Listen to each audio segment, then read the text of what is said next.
کہا یہ جاتا ہے کہ یہ قرآن کا خلاصہ ہے، یعنی 7 آیات پر مشتمل سورت، لیکن پورے قرآن کا خلاصہ۔ کیسے کہ اس کو اگر غور کریں تو شروع میں اللہ کی تعریف ہے، پھر ایک دعا ہے، تو بنیادی طور پر یہ دعا ہے، اور دعا ہے ہدایت کی۔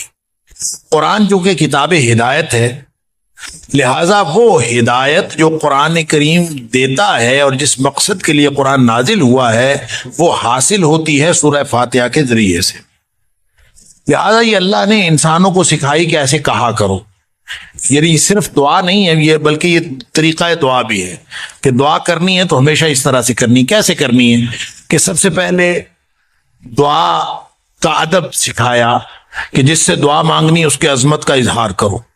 الحمدللہ رب العالمین الرحمن الرحیم مالک یوم الدین، یہ خود سکھا رہا ہے۔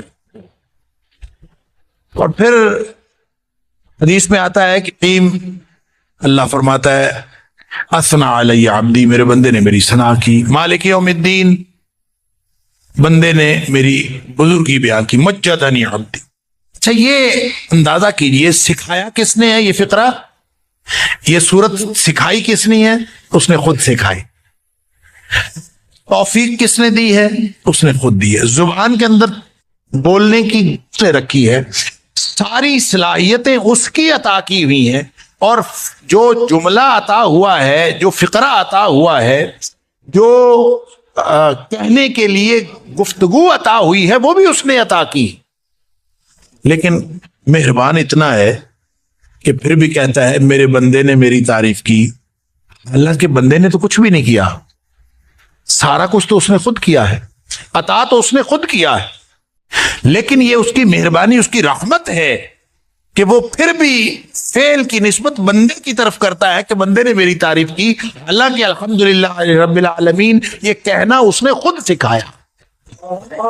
لہذا یہ ادب ہے دعا کا کہ پہلے مالک کی تعریف کی جائے اور پھر استحقاق بیان کیا جائے کہ میں دعا کس بنیاد پر کر رہا ہوں۔ ایاک نعبد و ایاک نستعین، یہ جو آیت نمبر 5 ہے یہ استحقاق دعا ہے، دعا کا استحقاق ہے کہ اللہ یہ میرا استحقاق، اگر میں کسی اور سے مانگتا ہوں تو میرا کوئی اور بھی ہو تو پھر تو مجھے دھتکار بھی دے تو میں کہیں اور چلا جاؤں، میرا جب ہے ہی کوئی نہیں، ایاک نعبد، صرف تیری بندگی کرتے ہیں، و ایاک نستعین، اور صرف تجھ سے مانگتے ہیں، یہ میرا استحقاق، یہ بھی سکھایا ہے اس نے۔ اور پھر انسان دعا مانگتا ہے اہدنا الصراط المستقیم، یہ ہے اصل دعا، یعنی پوری تمہید باندھی ہے اس دعا کے لیے، اور وہ ہے اہدنا الصراط المستقیم کہ اللہ ہمیں سیدھے رستے کی ہدایت نصیب فرما۔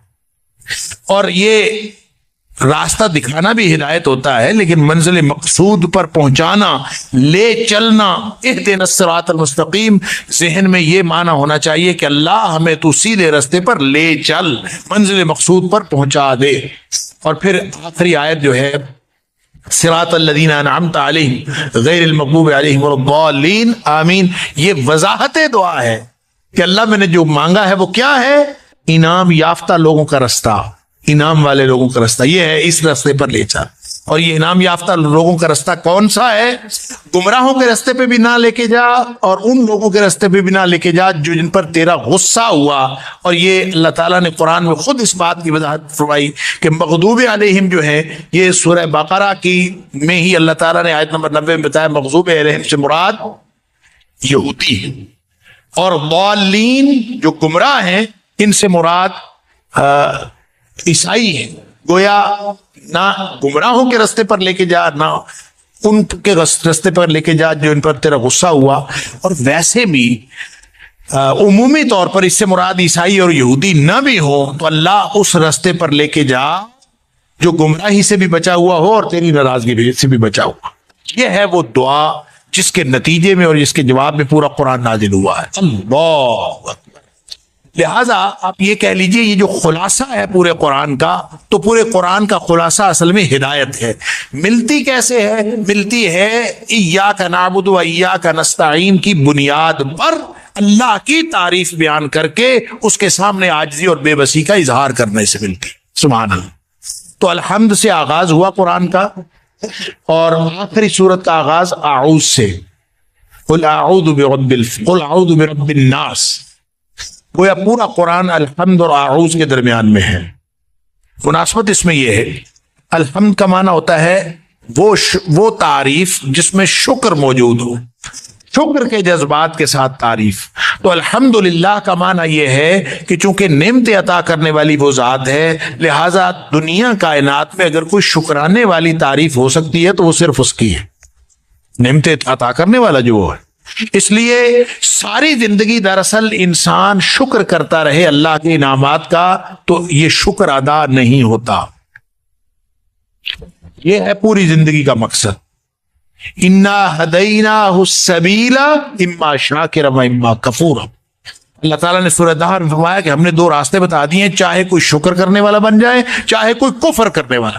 گویا پوری زندگی کا مقصد شکر کرنا ہے، شکر والی زندگی۔ اللہ تعالیٰ مجھے اور آپ کو شکر والی زندگی عطا فرمائے۔ سورہ فاتحہ انسان کو شکر والی زندگی گزارنے کا طریقہ سکھاتی ہے، اور قل اعوذ برب الناس جہاں قرآن مکمل ہو، یہ پوری قرآن کی دعوت کا خلاصہ۔ اور جہاں قل اعوذ برب الناس ہے وہ اس حقیقت کی طرف نشاندہی کرتا ہے کہ انسان جو شکر کی زندگی گزارنا چاہتا ہے، اس میں سب سے بڑی رکاوٹ شیطان ابلیس ہے، اور ابلیس سے حفاظت بھی انسان کو اللہ ہی عطا کر سکتا ہے۔ قل اعوذ برب الناس، اسی کی تعریف جیسے ایاک نعبد و ایاک نستعین، اللہ تیری بندگی کرتے ہیں اور تجھ سے مدد مانگتے ہیں، اور بعین ہی اللہ تعریف بھی تیری، اور اس رکاوٹ جو ابلیس اس میں ڈالتا ہے اس سے حفاظت بھی تیری حفاظت میں آئیں گے تو بچیں گے۔ یہ ہے پوری انسان کی زندگی کا خلاصہ۔ گویا سیانہ بننے کی ضرورت نہیں ہے اور اپنی صلاحیتوں پر اعتماد کرنے کی ضرورت نہیں ہے، اللہ کی دی ہوئی صلاحیتوں کو استعمال کرتے ہوئے اللہ کے سامنے بے بسی اور عاجزی کے اظہار کی ضرورت ہے۔